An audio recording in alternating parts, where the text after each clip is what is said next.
Hey everybody, welcome to Obscurities in Miniatures. It is time once more to bring you some obscurities in literature.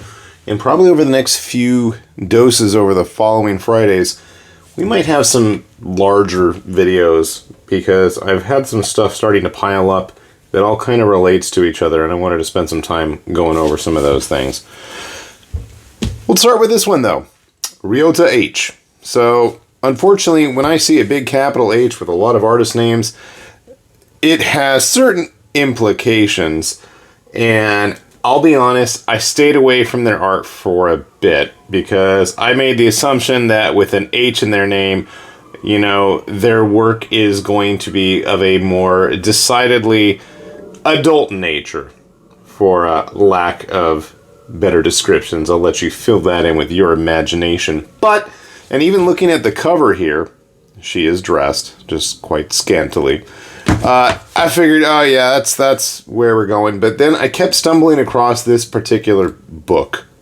And I finally decided when I found it for like a whopping 200 yen at the time when it was like almost 160 something plus to $1, I'm like, screw it, let's just get it and find out.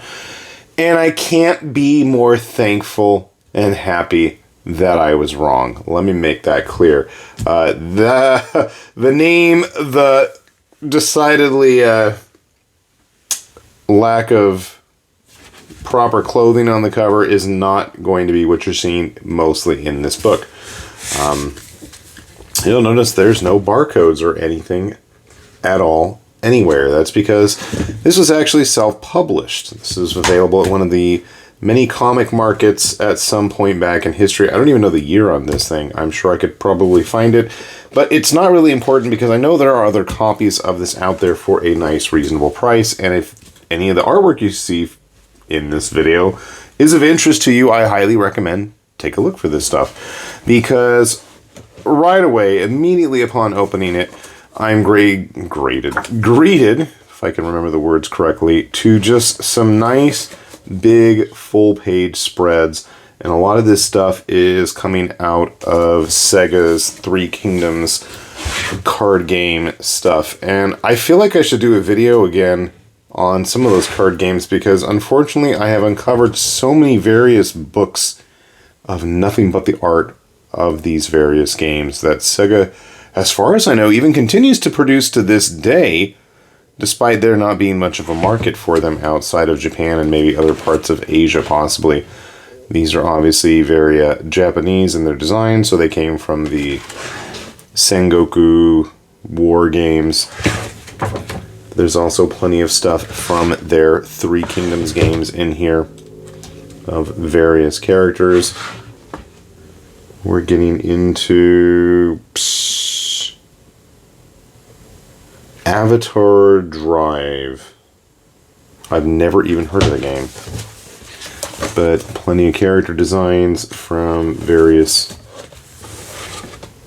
collectible card game styled early phone apps. And these characters look really familiar, and I'm trying to figure out why. Lord of Knights. I don't know. Generic redheaded knight. Beastman. I feel like this sounds familiar, but it's not ringing a bell at the moment. Some of this artwork, I believe, is from... That's still Lord of Knights. This is Bandai's Battle Spirits. Another card game that has been around in some way, shape, or form for a long time.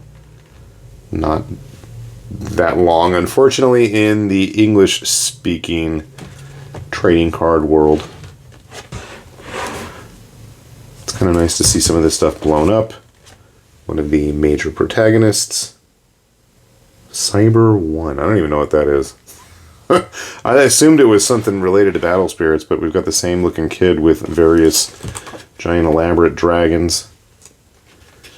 And now we're looking at character designs and other various stuff, Pixiv work, some original things. So, I mean, when I found this for $2, again, as reluctant as I was, turned out to be quite a cool little book, and I started to do a little bit further digging on our friend Ryota-H here. And What's interesting is after that book was published, a lot of his work was then collected into a larger book.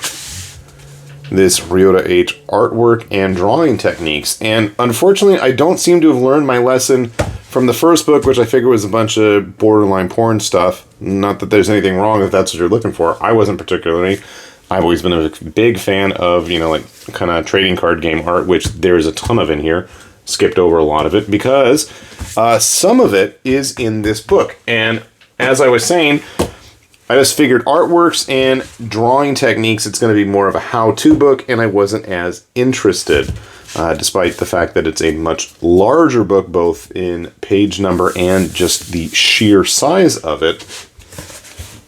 So we have, eventually I think I tracked down a copy of the table of contents, and as you can see, we have just a little section on the making of the cover, and then I was looking at this and I was like, oh wow, a lot of this stuff is not actually in the other book because I already owned it. Soul Reverse Zero, I might have seen one or two pieces. Lord of Vermilion from Square, a little bit of Battle Spirits, Rage of Bahamut, Last Chronicle. Last Chronicle, if you ever want to get a book full of illustrations of just random fantasy characters, look for the Last Chronicle game stuff. The app itself looks like hot garbage, but it's a bajillion years old. The actual character artwork done by professional artists, way cooler. Gang Road Joker, a Magic User tabletop RPG. Arcdia. Now this is what I want to talk about in a little bit. Again, Cyber 1. Oh, Fate. Yeah, we didn't even talk about Fate yet. What's interesting about this book, we have the quick little making of blah blah blah. But most of the pieces in this, there's a few that are repeats. We definitely saw this one. But there's actually quite a few that are not. I felt like I was going to have a lot of repeats if I started double dipping. But no, that actually really isn't the case here. Sure, there's some. I know this one's in there. I was wondering, no, I was going to say it must be from Arcdia, but it's actually not. This Monster Hunter looking dragon head is. Some of these character designs might have been, I'm not 100% sure. Interesting Snow White design.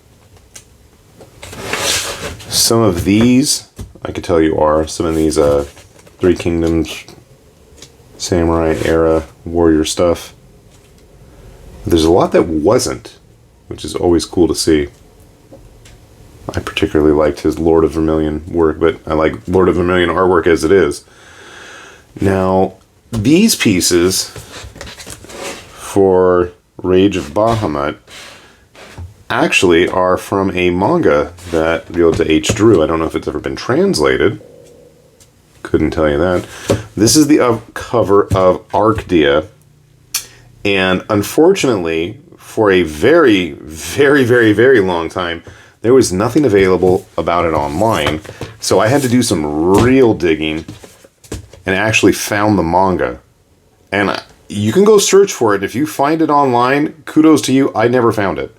Maybe since the last time I did some serious searching for it, it's turned up.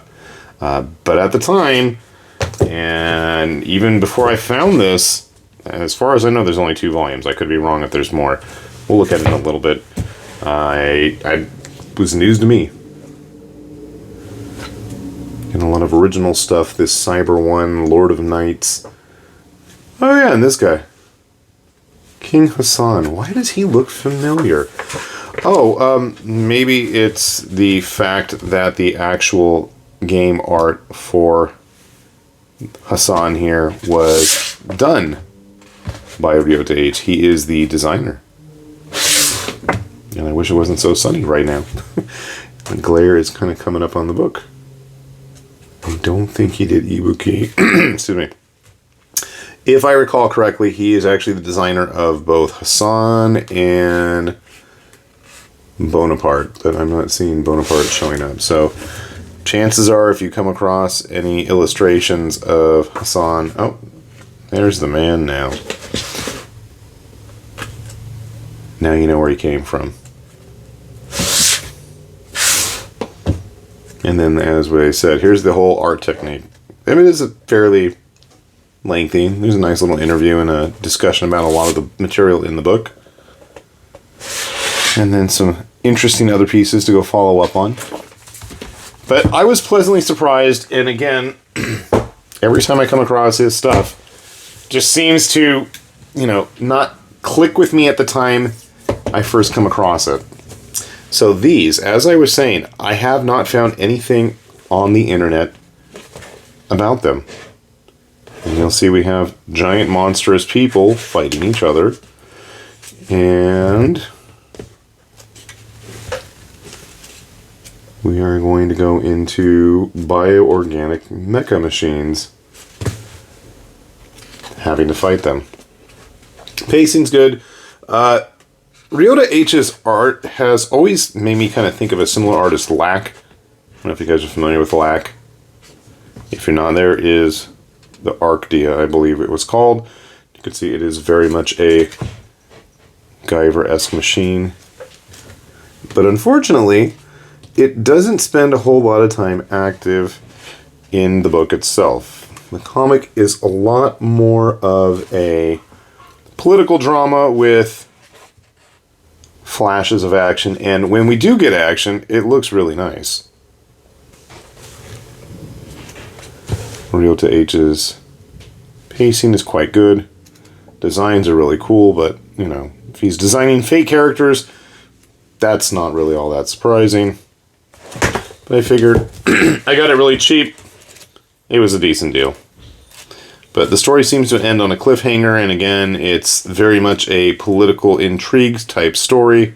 So it's a little above my unfortunate primary grade reading level. And now I'm going to have to dig out some of the lax stuff. But I don't know, maybe at least if I'm finding this, somebody else out there should know that it is available if you're interested. But I would probably start with the other two books. This one is readily available quite cheaply. This one is a lot nicer in terms of just the whole quality of the overall material. Nice binding, nice cover, nice just packaging in general. So, fun stuff. Definitely up my alley. Lots of cool monsters, lots of sexy ladies, lots of cool looking warrior dudes. Any of that gonna float your boat, then you should have a lot of fun with these books. And hopefully then, with that said, this has been High Lord Tamberlane with Obscurities and Miniatures, saying thanks for watching, and we will see you back here soon. Bye-bye!